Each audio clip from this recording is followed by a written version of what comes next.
अस्सलाम वालेकुम नाजरीन, आप देख रहे हैं स्टेट क्राफ्ट और मैं हूं सैयद मुजम्मिल शाह। हफ्ते के रोज़ तहरीक इंसाफ का इस्लामाबाद की जानिब मार्च और इसमें होने वाली कन्फ्रंटेशन से जुड़वा शहरों के जो बासी थे उनके लिए ख़ासी मुश्किलात रहीं। इंटरनेट सर्विसेज डिसरप्टेड रहीं, इसके साथ साथ सड़कों को ब्लॉक किया गया और मनाजिर ऐसे दिखाई दिए कि खैबर पख्तूनख्वा से जो काफ़िला अली अमीन गंडापुर साहब की क़यादत में आया, सरकारी वसाइल का इस्तेमाल भी उसमें मुबैना तौर पर किया जा रहा था, जिस पर तनकीद हो रही है। और साथ साथ ये कि जिस तरह संगजानी के जलसे के बाद गंडापुर साहब चंद घंटों के लिए गायब हो गए, एक मरतबा दोबारा से वही एपिसोड रिपीट हुआ। हफ्ते की रात को जब KP हाउस में वो पहुँचे तो उसके बाद पुरस्रार तौर पर यह बताया गया कि वो गुमशुदा हो गए हैं और KP असम्बली का हंगामी इजलास तलब कर लिया गया। असद कैसर साहब ने एक अल्टीमेटम दे दिया कि वफाक ने फेडरेशन पर हमला कर दिया है। वकला की तरफ से दरख्वास्तें दी जाने लगीं कि सूबे का वज़ीर आला गायब हो चुका है। लेकिन उससे अगले रोज़ जब इजलास होता है तो अचानक से अली अमीन गंडापुर साहब खैबर पख्तूनख्वा की असम्बली में नमूदार होते हैं और वो ये कहते हैं कि मैं KP हाउस में ही सारी रात मौजूद रहा और इस्लामाबाद पुलिस ने KP हाउस का घेराव कर लिया था। और साथ साथ उन्होंने ये भी कहा कि मेरे पास वापस जाने का किराया नहीं था, फिर भी बड़ी मुश्किल से वो खैबर पख्तूनख्वा वापस पहुँचे। ऐसे में सवाल ये है कि जो सारे वर्कर्स और कारकुनान उनकी पार्टी के सड़कों पर रहे और शेलिंग का मुकाबला करते रहे, गिरफ्तारियाँ जिन्होंने दी, क्या उनकी कॉज को डैमेज नहीं किया खैबर पख्तूनख्वा के वज़ीर आला ने? और दूसरी चीज़ ये कि जो तनकीद की जा रही है वो ये है कि रिपीटेडली गंडापुर साहब की तरफ से इस तरह के जो टैक्टिक्स हैं, इससे पार्टी को नुकसान हो रहा है। बहुत से उनके अपने रहनुमा ये बात कर रहे हैं और इसको ड्रामा कह रहे हैं। तो देखना यह है कि तहरीक इंसाफ यही वतीरा बरकरार रखती है इस्लामाबाद में मार्चेस लेके आने का, या फिर कुछ लेसन लर्न करती है। और दूसरी तरफ आज की डेवलपमेंट की बात करें तो चूँकि फ़लस्तीन पर इसराइली जारियत को 1 साल मुकम्मल हो गया है, तो इसी तनाजुर में ईवान सदर में ऑल पार्टीज़ कॉन्फ्रेंस का इनकाद हुआ, जिसमें तहरीक इंसाफ ने शमूलियत से इनकार कर दिया।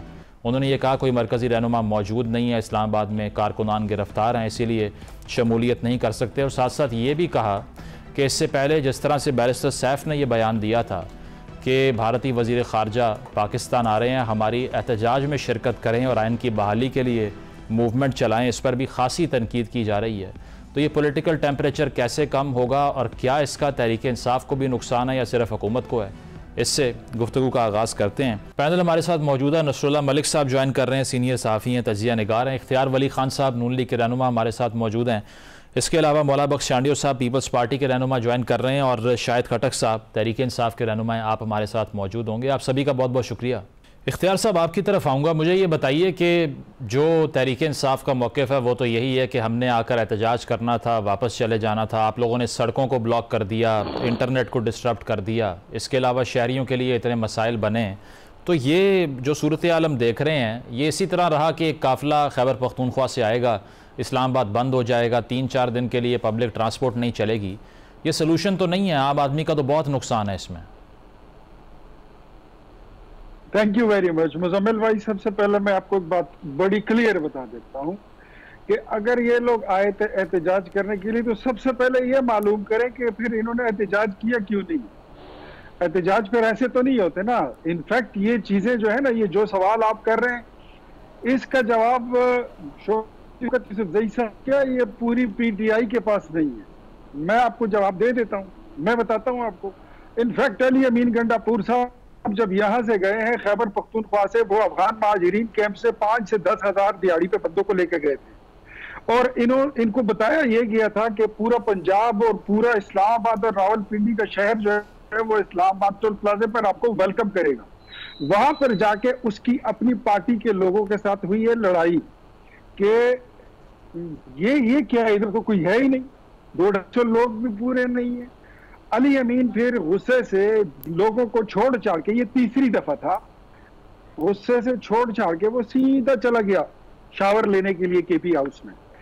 अब उसके बाद जो ड्रामा हुआ है वो बड़ा इन्होंने सेंसिटाइज किया है पूरे मुल्क के जज्बात को, और इन्होंने हिट किया है पाकिस्तान की रियासत को, इन्होंने हिट किया है हमारी पाक फौज को, इन्होंने हिट किया है पूरी एस्टैब्लिशमेंट को और पूरे पाकिस्तान को। उस वक्त इन्होंने दाव पर लगा दिया जब शंघाई ताउन तंजीम की उसका इजलास हो रहा है और हेड ऑफ द कंट्रीज जो है वो आपके गेस्ट हैं, आपके मेहमान हैं इस वक्त इस्लामाबाद में। चांडियो साहब, मुझे ये बताइए, जिस तरह से एक तो गवर्नमेंट ने जिस तरह से इसको हैंडल किया उस पर पीपल्स पार्टी क्या सोचती है, दूसरी चीज़ ये कि ये कहना कि जयशंकर साहब जो कि इंडिया के फॉरेन मिनिस्टर हैं वो आके हमारे एहतजाज में शिरकत करें, बेशक तहरीक इंसाफ ने कह दिया कि हमारा इस बयान से ताल्लुक़ नहीं है, लेकिन ये कोई मैच्योरिटी की सियासत हो रही है कि इस तरह के बयानात देना?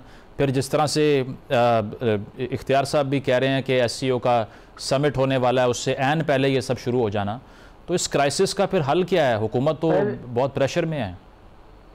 पहली बात तो छोटी सी मैं एक बात करूं, मेरे जहन में महफूज है, बचपन में म्यूनसिपल कॉरपोरेशन के जितने भी मुलाजमीन होते थे सुबह को किसी न किसी रोड पे जमा हो जाते और वहाँ उनकी हाजिरी होती और फिर वो मुंतशिर हो जाते। आजकल PTI के मुजाहरे देखता हूँ तो वो मुझे म्यूनसिपल कॉरपोरेशन की हाजिरी नजर आती है। इनको आना होता है, आते हैं, हाजिरी करवाते चले जाते हैं। अभी ये जो वज़ीर आला ने का जो मामला उठा है, ये कोई आम मामला है? कोई संजीदा बात बनती है? सियासी पार्टियों की ये तरीकेकार होते हैं? मैं नहीं कहता कि हमारा कोई कारनामा है, लेकिन तय है हमने ज़ियाउल हक के जाहो जलाल में मुजाहरे किए हैं, ठीक, मुकाबले किए हैं, गोलियों के सामने गए, जितना जुल्म तशद्दुद होता था ज़ियाउल तो कुछ भी नहीं हो रहा है। अब शहबाज शरीफ और अब ये जो हुकूमत है वो तो कुछ भी नहीं कर रही। उस जाहो जलाल में हम गए, जाते थे, एहतजाज रिकॉर्ड करवाते थे, लाठियां चलती, आंसू के चलता, गोलियां चलती, लेकिन तमाम चीजों के बावजूद संजीदगी का मुजाहरा होता कि कोई सियासी पार्टी मुजाहरा कर रही है। लेकिन आप कल छोड़े लंबी चौड़ी बातें, जब से खान साहब खुद रास्तों पे आते हैं फिर वो थोड़ी देर के बाद क्या होता है वो तो एक लंबी स्टोरी है। लेकिन जो अभी हुआ है, गंडापुर साहब ने किया है, अल्लाह उसको जिंदगी दे, क्या कद बुत है उसका ईमान से, क्या उसकी शख्सियत है, क्या बाल है, क्या उसके जाहो जलाल में आवाज में है, लेकिन क्या संजीदगी है आप बताएं। अभी दिखा रहे थे टीवी में पैसे तकसीम कर रहे हैं, तो फिर बात तो ठीक है, अफगान कैंप में से लोगों को ले आए, खड़ा करके चले गए, गंडापुर साहब ने हाजिरी लगाई है और फिर कहाँ चले गए। और गोहर अयूब साहब जैसे और दूसरे वो हमारे स्पीकर साहब जैसे शख्सियत, भाई वो लापता हो गया है, भाई सूबे का लापता होना रियासत के लिए खतरनाक है, रियासत के लिए सवालिया है। यार आप जरा सोच के तो भला बोला करें। नहीं चांडियो साहब, इसके अलावा पीपल्स पार्टी की मजाक पर, ठीक है, पीपल्स पार्टी की भी एक सूबे के ऊपर हुकूमत है ना। ये जो इल्ज़ाम है तहरीक इंसाफ के ऊपर कि उन्होंने खैबर पख्तूनख्वा के वसाइल, चाहे वो एम्बुलेंसेस हों या क्रेन्स हों या फायर ब्रिगेड्स हों, उनका इस्तेमाल किया है, इसको किस तरह देख रहे हैं आप कि अगर पुलिस एक सूबे की वफाकी पुलिस के सामने आकर खड़ी हो जाए, अच्छा जेस्चर तो नहीं है ये? ये बात मैं बता दूं, ये पहले भी किया इन्होंने। पख्तूनख्वा के वजीर आला कितने दिन लेकर आए थे इस्लामाबाद में, क्या हुआ उसका तासुर? और आज अभी जो इन्होंने किया है, सारे जाहो जलाल से, मशीनरी से, हुकूमत से पूरा दारुल हुकूमत सूबे का मुंतकिल कर देते हैं वफाक में। ये वफाक पर हमला नहीं, ये बगावत की सूरत हाल नहीं है। क्या चाहते हैं? मेरे जो जहन में है वो ये है कि कोई एहतजाज नहीं कर रहे, कोई इनको एहतजाज की जरूरत नहीं है, ये अफरा तफरी चाहते हैं। ये हर बार इनका मुजाहरा अफरा तफरी पे खत्म होता है। ये समझते हैं कि अफरा तफरी की जो रिजल्ट निकलेगी वो कोई बड़ी खतरनाक होगी, उस पर अभी इंतजार में है। पता नहीं मुझे, मैं इस्लामाबाद के हालात से वाकिफ नहीं हूँ कि ये जो अफरा तफरी है ये वाकई उस नतीजे पे खत्म होगी जो ये चाहते हैं। बस सही, इतना ही मैं समझता हूं। सही। नसरुल्लाह मलिक साहब ने भी हमें ज्वाइन कर लिया। मलिक साहब ये बताइए, ये जो गंडापुर साहब के हवाले से बात की जा रही है कि वो सारी रात गायब रहे, उनकी अपनी असम्बली के मेंबरान ये कहते रहे कि हमारे वज़ीर आला गायब हो चुके हैं, करारदादें पेश की जा रही थी, प्रोडक्शन ऑर्डर जारी कर दिए KP असम्बली के स्पीकर ने, बाद में अचानक से वो खुद नमूदार हुए और उन्होंने खुद ये कह दिया कि मैं तो KP हाउस में मौजूद था और इसके अलावा ये कि मैं बताऊंगा कि आईजी ने मेरे साथ क्या किया है और उसको इधर बुला के पेश करके जवाब लेंगे उनसे। तो ये जिस नौयत की सियासत हो रही है, कारकुनान का तो वक्त भी ज़ाया हुआ, गिरफ्तारियाँ भी हुई और मिला भी कुछ नहीं उनको। देखिए मसला क्या है, बुनियादी मसला तो ये है कि पहली अली अमीन गंडापुर साहब की इस पूरी सस्पेंस जो है वो ज़्यादा कहानी को कोई मानने को तैयार नहीं है। अच्छा, ये कैसे मुमकिन है कि आईजी जो है वो इस्लामाबाद उनके KP के हाउस में चले गए, और उन्होंने कहा कि बल्कि एक उन्होंने मिसाल भी दी कि जो है वो इंसान सामने बैठा हुआ भी नज़र नहीं आता।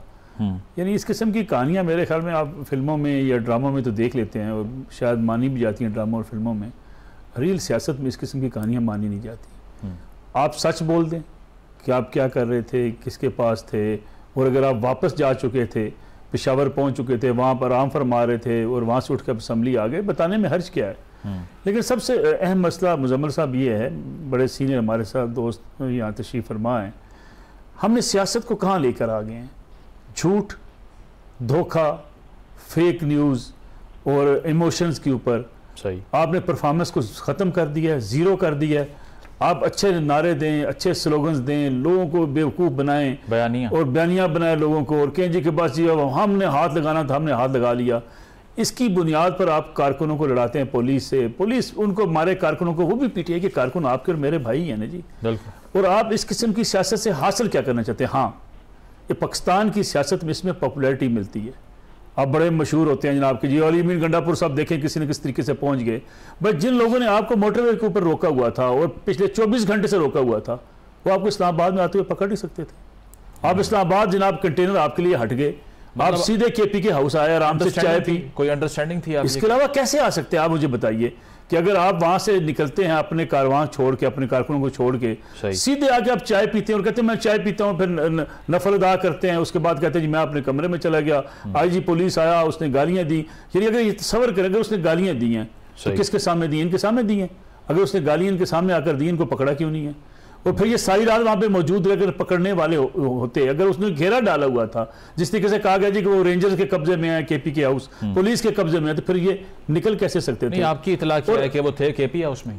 मेरा ख्याल है वो पेशावर जा चुके थे, मेरा ख्याल ये है। अच्छा, पहले वो जनाब पेशावर बड़े आराम से इसी कमिटमेंट में आए थे कि वो जुलूस के जो D चौक में बेचारे कारकुनान पुलिस से लड़ रहे हैं, उनके साथ शामिल नहीं होंगे, ना पेशावर से आने वाले उनके कारकुनान शामिल होंगे, वो वापस चले जाएंगे और फिर कुछ देर के बाद वो अचानक नमूदार होंगे और असम्बली में चले जाएंगे। चलें इस पे तहरीक इंसाफ का भी मौक़िफ़ ले लेते हैं। शाहिद साहब, चार्जशीट जो है ना वो खासी लंबी है। एक तो ये है कि आपकी जो सूबाई हुकूमत थी उसके वसाइल का इस्तेमाल हुआ, दूसरी ये कि कारकुनान गिरफ्तारियाँ हुई, उन्होंने आंसू गैस के शेल खाए, वज़ीर आला साहब की अंडरस्टैंडिंग थी, आपके नाकिदीन ये कह रहे हैं कि वो आए इस्लामाबाद, बाद में चले गए और प्रोडक्शन ऑर्डर्स का मुतालबा होता रहा, उनकी गुमशुदगी की बातें करते रहे लोग, लेकिन उन्होंने ख़ुद तस्लीम कर लिया कि मैं KP हाउस में मौजूद था। ये सारा कुछ होने के बाद कारकुनान के जहन में ये नहीं आएगा कि जितनी एफर्ट और मुश्किलात उन्होंने देखी हैं, अल्टीमेट रिजल्ट नहीं मिला कोई उनको? जी देखिए, बिस्मिल्लाहिर्रहमानिर्रहीम, पहली बात ये कि आप KP हाउस पहुंच गए और अली अमीन के हवाले से आपने बात की। इससे पहले अगर आप थोड़ा सा पीछे आ जाएं कि पिछले तकरीबन वहाँ पे 48 से 50 घंटे तक जिस तरीके से एक स्टूडेंट के इलेक्टेड वज़ीर आला और उनके साथ इनकी MPS मिनिस्टर वो इस्लामाबाद पुरअमन एहतजाज के लिए जा रहे थे, और उससे पहले अगर आप मोहसिन नकवी और आज इस्लामाबाद को उठा के देख ले कि वो बड़ी बड़के मार रहे थे, धमकियां दे रहे थे कि D चौक किसी पूरा इस्लामाबाद तहरीक इंसाफ के पुरअमन एहतजाज को हम इनसे नहीं करने देंगे। लेकिन फसाइयत और जबर के बावजूद तहरीक इंसाफ और अली अमीन गंडापुर साहब और उसकी तमाम पार्टी और लीडरान के हमरा वो D चौक भी गए, वहाँ पे प्रोटेस्ट भी किया और अपना कौन से किया हुआ वादा उन्होंने पूरा किया, और वहाँ पे D चौक में जाके उन्होंने पूरे कौम के सामने खड़े होके ये साबित किया कि जब इमरान खान साहब कॉल देता है तो फिर उसके बाद पूरी कौम जो है इमरान खान साहब की कॉल के ऊपर वो लाखों की तादाद में कमंदर उमड़ आता है। जी देखिए, इससे पहले बयानिया बनाया गया था कि तहरीक इंसाफ खत्म शुद्ध है, तहरीक इंसाफ जो है उसके ऊपर कांटा लग चुका है, तहरीक इंसाफ जो है एज अ पार्टी एग्जिस्ट नहीं करेगी। 9 मई के बाद जो हालात बनाए गए, जिस तरीके से तहरीक इंसाफ को फसाइयत का मुकाबला जिस तरीके से तहरीक इंसाफ ने किया, शायद ही कोई दूसरी जमात इसको सस्पेंड करती है। शायद साहब D चौक वो गए, D चौक के बाद कहाँ गए, ये सवाल है ना? जी मैं आपके इस सवाल से पहले अगर आप इसको डिस्कस कर ले, 3 दिन तक जिस तरीके से मोटरवे तो खोते गए, कंटेनर लगाए गए, पूरी सुबह पंजाब। वो इख्तियार वली साहब मौजूद हैं, उनसे जवाब लेंगे ना। असल तो गंडापुर साहब से सवाल हो रहा है कि जो कारकुनान आपकी क़यादत में आ रहे थे, अचानक से आप गायब हुए, आपके अपनी पार्टी के मेंबरान को नहीं पता कि आप कहाँ थे, ये बड़ा सवाल नहीं है से होके जाना। जिस टाइम अली अमीन गंडापुर साहब डी चौक पहुंचे, तो उसके बाद वहां पे जिस तरीके से फायर मारे गए, जिस तरीके से शेलिंग की गई, और जो वहां पे इस्लामाबाद की पुलिस ने किया, शायद ही तारीख में कभी हुआ हो। और दूसरी बात यह है कि अली अमीन गंडापुर साहब अगर खैबर पख्तूनख्वा हाउस गए, वो उनका अपने स्टूडियो की मलकियत का हाउस है, वो किसी भी टाइम जा सकते हैं, किसी भी वक्त जा सकते हैं, वो वहां पर गए। लेकिन उसके बाद जो रेंजर और इस्लामाबाद पुलिस ने जिस तरीके से खैबर पख्तूनख्वा की केपी हाउस पर अटैक किया, जिस तरीके से वो एक सूबे के इलेक्टेड वज़ीर-ए-आला को गैर कानूनी तौर पर गिरफ्तार करने की जो कोशिश कर रहे थे, और जिस तरीके से वो अंदर गए और वहां से तकरीबन हमारे 100-150 जो वहां पे मुलाजिमीन थे, वहां का स्टाफ था, उन सबको भी गिरफ्तार करके ले गए।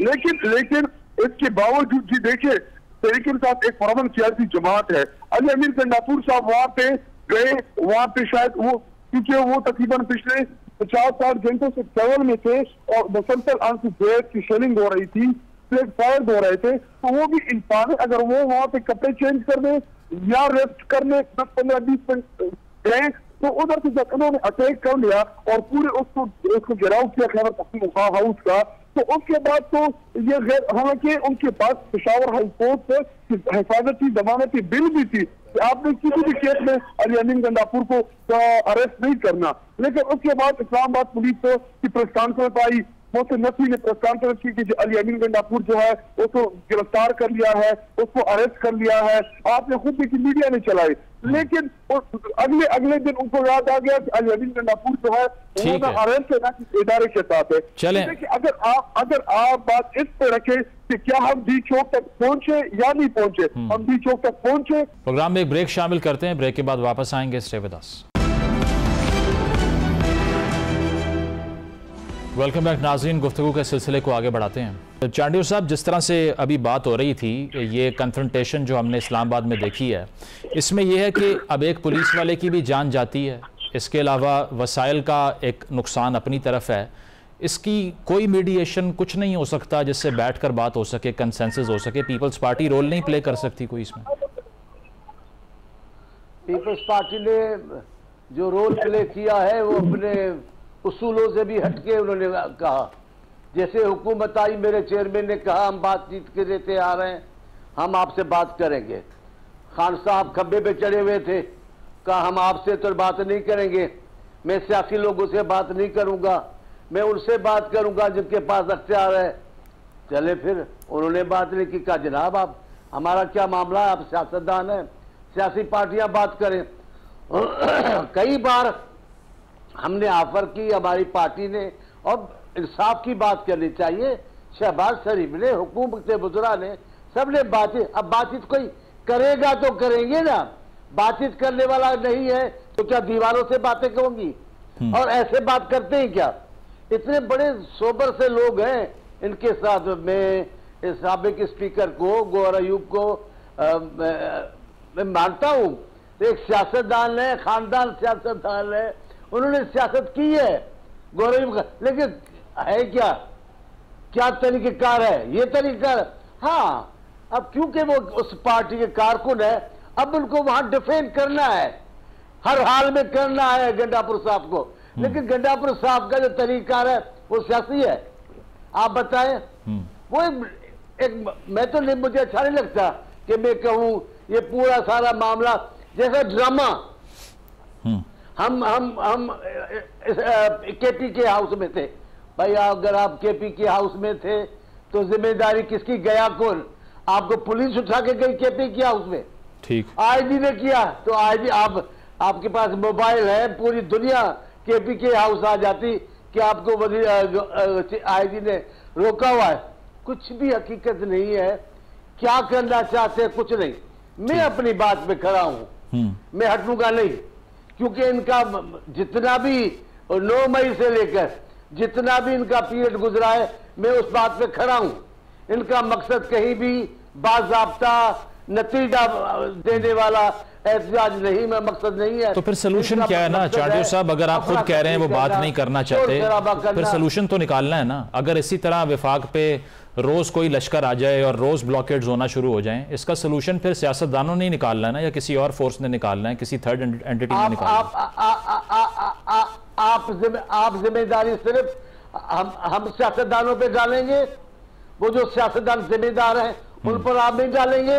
नहीं बिल्कुल है, बात नहीं करेंगे उन पर जिम्मेदारी नहीं डालेंगे। आप हमें कहेंगे, हम आकर खड़े हो जाएंगे चौक में, बात करने के लिए तैयार हो। हमने नवाज शरीफ से बात नहीं की, हमने एबटाबाद के मामले पे राजी थे न थे, फौजी अख्तियार के फौजी कोर्टों को मानते थे न, लेकिन हमने मुल्क के खातिर माना, इनको तस्लीम किया, खान साहब को, इनकी हुकूमत को तस्लीम किया, इनको बोलने का। अब इनको क्या जहन में है, मुझे कोई खलफशार नहीं इसमें। मैं यही कहता हूं, इनको बातचीत नहीं करनी,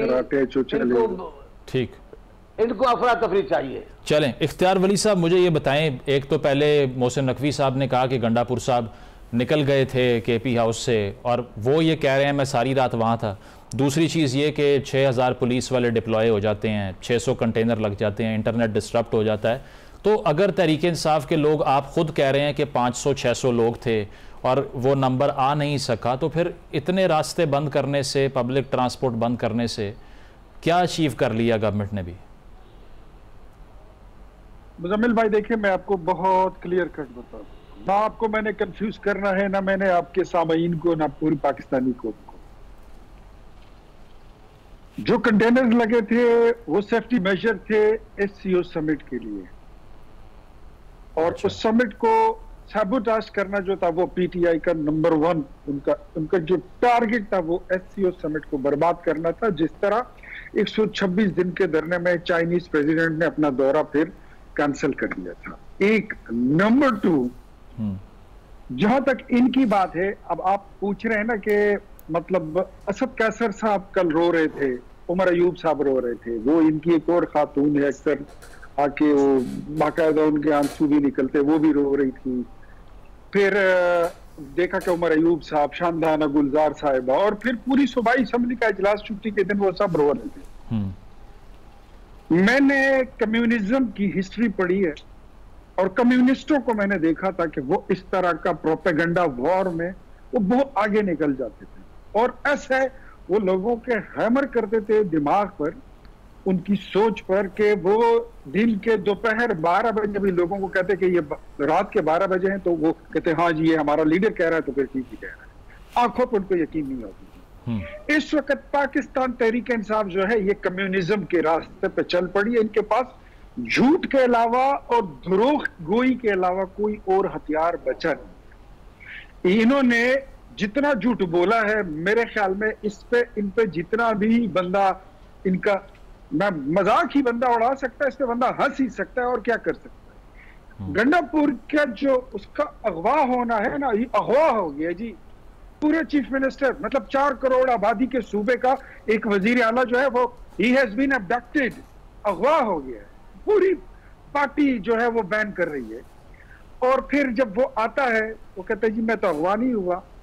एक सादा सी मिसाल थी, एक मोहल्ले में एक लड़का था, हमारे इधर रहता था, 9वीं जमात का तालिब इल्म, तो दोस्त उसको छुट्टी के बाद कहीं फिल्म दिखाने ले गए, वापस देर आया घर से, तो बाप ने उसको 2 थप्पड़ लगाए हैं। तो कहते तू क्यों लेट आए? वो कहते जी बाबा जी मैं लोफरी करनी थोड़ी गई, तो मैं बंदा अगवा भी हो जाता है। अच्छा। उसने कहा अच्छा फिर कैसे तुम बाजियाब कैसे हो गए? तो कहता है कि जी वो अगवाकार हमारे घर के सामने से गाड़ी गुजार रहे थे, मैं उनकी खिड़की से छलांग लगा के आ गया। अच्छा ठीक। अब इतना ड्रामाबाजी, इतनी ड्रामाबाजी जो कल अली अमीन ने वहां पे तकरीर की है, मैं कहता हूं वो खुद आईने में खड़े होकर शायद वो अपने आप के साथ वो आंखें मिला सके। सबसे पहले बात यह है कि इन्होंने झूठ जो इनका था, वो हम एक जमाने से कहते हैं कि ये झूठ बोलने वाले लोग हैं, वो कल मेरे ख्याल में इनका सारा ड्रॉप सीन अली अमीन ने कर दिया है। एक नंबर 2, ये PTI की सारी क़ियादत इमरान खान से आजिज आई हुई है, ये तंग है, ये परेशान है। वो जेल में बैठकर इनको कहता है आग लगा दो, बम फोड़ दो, मिसाइल चला दो, जहाज गिरा दो, जो मर्जी ये करा लो, ये यहाँ तक इनकी बात हुई है इमरान की, उसने अली अमीन को बोला है कि तुम चलें, अब तो 10 दिन के लिए मुलाकात भी नहीं हो सकती ना उनसे, वो अडयाला जेल में मुलाकातों पर बैन लगा दिया। एक जुमला आप सुन लें, आपको मजा आएगा कि अली अमीन तुम खैबर पख्तूनख्वा को पाकिस्तान से अलहदगी का ऐलान कर दो तभी मेरी रिहाई होगी। इमरान खान को सिर्फ अपनी रिहाई अजीज है, पाकिस्तान से, SCO समिट से, पाकिस्तान की इकोनॉमी से, गरीब लोगों से, यहाँ के रोजगार से, पाकिस्तान की जो इसका असास है बुनियादी, ठीक है, कोई सरोकार। रसूलुल्लाह मलिक साहब, ये मुझे बताइए, ये डेंजरस प्रेसिडेंट नहीं है कि एक सूबे के वज़ीर आला की क़यादत में वहाँ सरकारी वसाइल के जो है इस्तेमाल का भी इल्ज़ाम लगता है, पुलिस वाले के सामने आ जाता है, जिस तरह गवर्नमेंट क्लेम कर रही है कि हमने डी चौक से बहुत से KP पुलिस के अफसरान को पकड़ लिया है, फिर KP हाउस का सील हो जाना, तो तासुर तो यही जा रहा है कि कन्फ्रंटेशन विफाक और एक सूबे के दरमियान हो रही है। ये कोई नई कहानी तो नहीं है, ये नहीं बहाना ये बनाया जाता है जी कि आईनी तरामीम हो रही हैं, इसलिए इमरान खान साहब ने कहा कि इसका रास्ता रोकने के लिए मैदान में आ जाओ। फिर कहा जा रहा है सुप्रीम कोर्ट के इख्तियारात ख़त्म किए जा रहे हैं, हुकूमत उसको अपने ताबे कर रही है, इसलिए हम सड़कों पर आना चाहते हैं। अच्छा, फिर ये कहा जी वो 63A में तरमीम की जा रही है, इस मुल्क में लोटाक्रेसी का आगाज़ होगा, इसलिए हम सड़कों पर आना चाहते हैं। 25 मई 2022 को क्या था, उस वक्त तो कोई ऐसी तरमीम नहीं हो रही थी। इमरान खान साहब के खिलाफ अदम एतमाद की तहरीक कामयाब हुई, वो हुकूमत से हट गए, तो आपने पूरे मुल्क के अंदर कॉल दे दी कि पूरा मुल्क जैम कर दो, उस वक्त तो कोई ऐसी चीज़ नहीं थी। तहरीक इंसाफ ने 2018 की सियासत हो, 2011 की सियासत हो, 2013 की सियासत हो, वो इस मुल्क की सियासत को इस तरफ चलाना चाहती है कि वो एक इंतहा पसंदाना सोच की तरफ जा चुकी है। अच्छा, यानी आप मुझे बताइए, जब इस्लामाबाद में कब्रें खोदी जा रही थी, तहल कादी साहब और ये दोनों मिलकर साहब रेडियो पाकिस्तान पर हमला कर रहे थे, PTV पर हमला कर रहे थे, पार्लियामेंट पर इनके कारकुनान हमला कर रहे थे, इमरान खान साहब थाने जाके खुद एक पॉलिटिकल लीडर अपने कारकुनान को जबरदस्ती पुलिस से छुड़वा रहे थे, उसको कौन सी तरामीम हो रही थी? यानी इमरान खान साहब ने 2011 के बाद जो सियासत को रंग दिया, उस वक्त चूंकि एस्टेब्लिशमेंट की छतरी उनके साथ थी, उनका जो मर्जी कर लो, इस्लामाबाद में बैठे रहो, धरना देते रहो, कोई मुझे उठाने वाला नहीं है। अभी हमारे खटक साहब दोस्त बात कर रहे थे, आपने सवाल पूछा तकरीर के हवाले से, आपने सवाल पूछा उनकी KP के हाउस में मौजूदगी के हवाले से, उन्होंने अपने मुजालिम बयान कर दिए। ठीक है, मान लिया आपके ऊपर डंडे बरसाएंगे, मान लिया आपके ऊपर आंसू गैस के शैल बरसाएंगे, क्यों बरसाएंगे? इसलिए कि आप इस्लामाबाद वहां से लश्कर लेकर आना चाहते हैं, सरकारी वसाइल आपके पास हैं, पुलिस के ऊपर जो शैल फेंकेंगे वो कौन से शैल हैं जो KP की पुलिस के पास थे? यानी आप अगर अपनी एक फोर्स लेके सूबे की वफा के ऊपर चढ़ाई करेंगे, सामने पुलिस वाले खड़े होंगे, आप मुझे बताइए मुल्क कैसे आगे चल सकता है? और मैं तो कहता हूँ अली अमीन गंडापुर साहब की जो तकरीर है ना सूबाई असम्बली वाली, इसको यकीन मानिए कौमी अजायब घर में रख देना चाहिए, ये नेशनल म्यूजियम का असासा है। इसका सलूशन यानी एक बंदा ये कहे कि मैं चीफ मिनिस्टर हो एक सूबे का, वो कहे मैं 12 इजला अबूर करके आया हूँ, भाई वो पहाड़ों से होते आए हैं, ये पाकिस्तान है, इथियोपिया को अफ्रीका के पहाड़ नहीं है कि वहां पे एक आम आदमी को छोड़ दिया गया था, ना उसके पास फोन उसको मिला, रास्ते कहते 1 रुपया जेब में नहीं था, वो किसी दुकानदार से 5 रुपए लेके कॉल कर लेते भाई, और अपने IG को कहते जल्दी पहुंचो, मैं यहाँ पे चीफ मिनिस्टर खड़ा हूँ। तो ये इसी तरह फिर काफिले देखिए मेरे ख्याल में ये इमरान खान साहब के ऊपर डिपेंड करता है, ये PTI की लीडरशिप पे डिपेंड करता है, क्या वो इसी किस्म की सियासत करना चाहते हैं? इस किस्म की सियासत का उन्हें शायद फायदा होगा, उनकी पॉपुलैरिटी होगी, लोग हमारे यहाँ जज्बाती हैं, वो बाहर निकलते रहते हैं, लेकिन इस मुल्क के लिए तबाह कौन ये सियासत है। प्रोग्राम में एक ब्रेक शामिल करते हैं, ब्रेक के बाद वापस आएंगे। Stay with us. Welcome back नाजरीन, तहरीक इंसाफ के एहतजाज से मुतल्लिक हमारी गुफ्तगू जारी है। शाहिद साहब आपने सुना, मुझे ये बताइए, एक तो तनकीद ये भी हो रही है कि आपकी जो लीडरशिप थी वो भी गायब थी, और इस्लामाबाद में जो MNAs मौजूद थे वो नज़र नहीं आ रहे थे, तो ये सारा कुछ अगर हुआ है तो इसकी कॉस्ट तो फिर कारकुन ने पे की है ना, जिस तरह से आपके अपने भी MNAs तनकीद का निशाना बना रहे हैं आपकी लीडरशिप को, गंडापुर साहब को। जुनैद अकबर साहब ने ये बात की, ड्रामे का लफ्ज़ यूज़ कर दिया उन्होंने खुद कि कारकुनान अरेस्ट हुए, 39 तो सिर्फ उन्होंने कहा मालाकंड से अरेस्ट हो गए, तो जो कॉस्ट कारकुन पे कर रहा है वो लीडर पे क्यों नहीं कर रहे आपके? देखिए हमारा लीडर इमरान खान पिछले 14 महीने से कैद हक में पड़ा है, बुशरा बीबी उनकी बोझा मोहतरमा, जिसका सियासत से कोई ताल्लुक नहीं है, उसकी पूरी फैमिली जो है इस जेल के अंदर है। इनका खुद का लीडर जो था वो प्लेटलेट्स गिरा के वहां से हार्ट अटैक खुद को करा के खुद को बीमार करके एक पर्ची के ऊपर 50 रुपए के स्टाम्प पेपर के ऊपर लंदन बात किया, इधर कारकुनान को छोड़ दिए। फिर आप नवाज शरीफ की वो तकरीर और वो क्लिप चलाए कि 99 के बाद यही जो अभी बच्चे मार रहे हैं, जो इधर उसको उनके बड़े वफादार बता रहे हैं यही वही लोग थे जिनके बारे में नवाज शरीफ ने कहा था कि आप लोगों ने नारा लगाया कि नवाज शरीफ कदम बढ़ाओ, हम तुम्हारे साथ, पीछे देखा तो कोई नहीं था। कि देखिए तहरीक इंसाफ की पॉपुलरिटी, तहरीक इंसाफ के साथ एक पूरी पाकिस्तानी कौम खड़ी है, इमरान खान साहब के साथ पूरे इस टाइम पर जो पाकिस्तानी कौम है वो रसाई के साथ खड़ी हुई है। तो ये देखिए कि जिस तरीके से इन्होंने हमें डील किया, जिस तरीके से इन्होंने फसाइयत की, जिस तरीके से हमने जबर का मुकाबला किया, जिस तरीके से इन्होंने पूरे मोटरवे को खोद दिया, कंटेनर खड़े किए, 2-2 किलोमीटर तक ट्रक खड़े थे, इसके बावजूद हम डी चौक पहुंचे। और हम डी चौक इसलिए पहुंचे क्योंकि हमारे साथ एक बहुत बड़ी तादाद की पाकिस्तानी कौम थी और हम अमन को जब्त करने जा रहे थे। कि देखिए पहले खुद ही माहौल बनाते हैं, रोड ब्लॉक करते हैं, पुलिस खड़ी कर देते हैं, आंसू मारते हैं, रबर उसकी गोलियां चलाते हैं और उसके बाद फिर ये कहते हैं कि तहरीक इंसाफ जो है ये इंतशार फैला रही है और तहरीक इंसाफ जो है ये प्रॉब्लम नहीं है। कभी भी आप ऐसा मौका देख ले कि तहरीक इंसाफ तो इन्होंने जगह दी हो, तहरीक इंसाफ ने कोई कॉल दी हो और वो पुरतशद्दुद हो, इधर तो हमारे लोगों ने पंजाब की पुलिस को पकड़कर उनको इस तरीके से उनको पानी पिला के। खटक साहब ये कब्रें कौन खोद रहा था? उधर से उनको हमने रुखसत कराया। लेकिन अगर आप एक बात कहिए, आ गए किसी अली अमीन गंडापुर साहब जो है वो किसी हाउस क्यों है कि देखिए अली अमीन गंडापुर साहब जो है उसके ऊपर इमरान खान का एतमाद है, तहरीक इंसाफ का एतमाद है।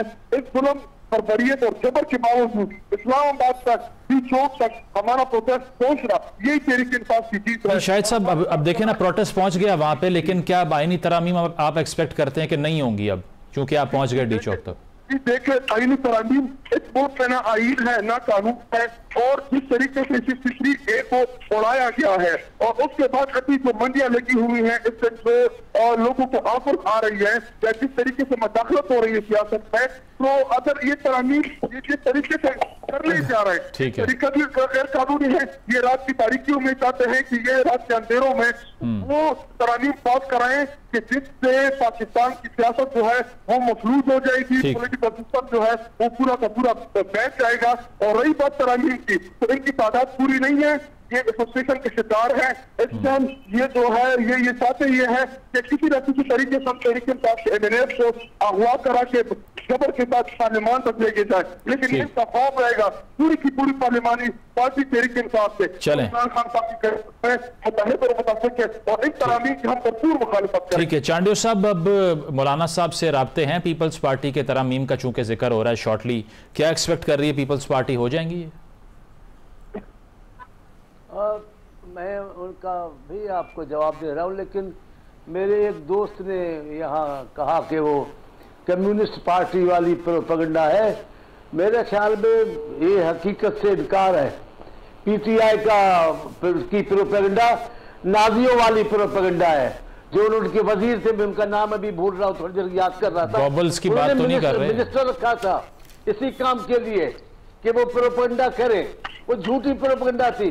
कम्युनिस्टों ने तो चांडियो साहब ने सजाई है, रौनकें लगाई है। क्या पीटीआई मुकाबला करेगी उन लोगों से जो आते हैं, दिखा के हाजिरी लगा के म्युनिसिपैलिटी वाली भाग जाते हैं। अब आपकी बात है मौलाना साहब की, मैं बार बार कहता हूँ जी, मौलाना साहब के लिए हमारे पास बड़ा एहतराम है और मौलाना साहब के साथ एक प्यार का, एहतराम का, एक इत्तेहाद का रिश्ता हमारा रहा है। लेकिन वो एक अलग पार्टी है, वो एक अलग सोच वाली पार्टी है, उनकी अपनी हिकमत अमली है, तो जो चाहे वो रास्ता अख्तियार करे। लेकिन हम दोस्तों को छोड़ते नहीं है, दोस्तों से लातक। आप देखें जरदारी साहब के लिए क्या मशहूर होता है कि जरदारी साहब दोस्त नवाज होते हैं, दोस्तों को छोड़ते नहीं। ये तो हमारी पॉलिसी का हिस्सा है। वो साथ चले ना चले, हमारा रिश्ता उनके साथ रहेगा। बात सीधी है, उसूलों की है, जिस बात को हम दुरुस्त समझते हैं उस पर हम खड़े हैं। मतलब उनकी मौलाना साहब की दोस्ती से अब भी कुछ, मौलाना साहब की दोस्ती से अब भी कुछ एक्सपेक्टेशन है आपको? ठीक है। इख्तियार वली साहब, आप कुछ कहना चाह रहे थे, शॉर्टली कंप्लीट कर लीजिए। मैं ये कह रहा था कि आईनी तरामीम ऐसा है कि मैं शाहिद खटक साहब को भी बता दूं कि शाहिद खटक साहब आईनी तरामीम हम ला रहे हैं, बहुत जल्द ला रहे हैं, शायद इसी हफ्ते ले आए, लेकिन वो अब दिन ज्यादा दूर नहीं है। ठीक है। और ये भी आपको बता दूं कि मौलाना साहब के वोट भी आईनी तरामीम के हक में आ रही हैं और पूरी पीटीआई जो है अगर ना हुई तो आधी पीटीआई भी आईनी तरमीम के हक में वोट देगी। मैं आपको चैलेंज देता हूं और आप संभाल लें अपने वोटों को। कोई किसी को पैसा नहीं दे रहा, कोई किसी को ऑफर्स नहीं दे रहा, but if it comes to the nation, if it comes to the sovereignty of Pakistan, everyone they will come अपने जमीर की आवाज पे। चले लास्ट मिनट है मेरे पास, वोट देंगे पाकिस्तान के साथ। ठीक है मलिक साहब, ये सही कह रहे हैं कि जमीर जागने वाले हैं। देखिए मैं अभी खटक साहब की बात भी सुन रहा था, आपको याद होगा 5 अरकान असेंबली पंजाब असेंबली से मिले थे इमरान खान साहब से जाके, उस्मान बुजदार साहब लेकर गए थे, PMLN के थे।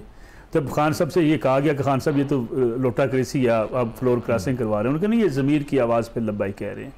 और फिर जब जो सरवर साहब मुंतखब हुए PMLN के वोटों से, इसी तरीके से सेनेट के इंतखाबात हुए, तो तब भी कहा गया कि नहीं, ये ज़मीर की आवाज़ पे लोगों ने जो है जहाज बड़ा मशहूर था। हाँ, तरीन साहब का जहाज भी बड़ा उड़ा और उस बारे में कहा नहीं ये ज़मीर की आवाज़ है। तो मेरे ख्याल में ये ज़मीर की आवाज़ अगर आप PTI को वही जो खान साहब की हिदायत के मुताबिक देनी पड़ जाएगी तो चीखना किस बात पे। बिलावल साहब कह रहे हैं 25 से पहले ना आई तो मुश्किल हो जाएगी, इसका क्या मतलब? मेरे ख्याल में देखें, अभी ये कहा जाए कि आईनी तरमीम इतनी आसान है, ये शायद कब्ल अज़ वक्त है, मुश्किल भी है। मतलब आपको लगता है नंबर अभी नहीं है? हुकूमत के लिए भी मुश्किल है और अपोजिशन भी इसको रोक नहीं सकती। ठीक है, मामला इतना आसान नहीं। सही, तो देखना ये है कि अब इसमें गवर्नमेंट किस हद तक कामयाब होती है। बहुत बहुत शुक्रिया नसरुल्लाह मलिक साहब, इख्तियार वली साहब, शाहिद खटक साहब, मौला बख्श चांडियो साहब मौजूद थे। एक ब्रेक लेंगे, ब्रेक के बाद वापस आते हैं। Stay with us.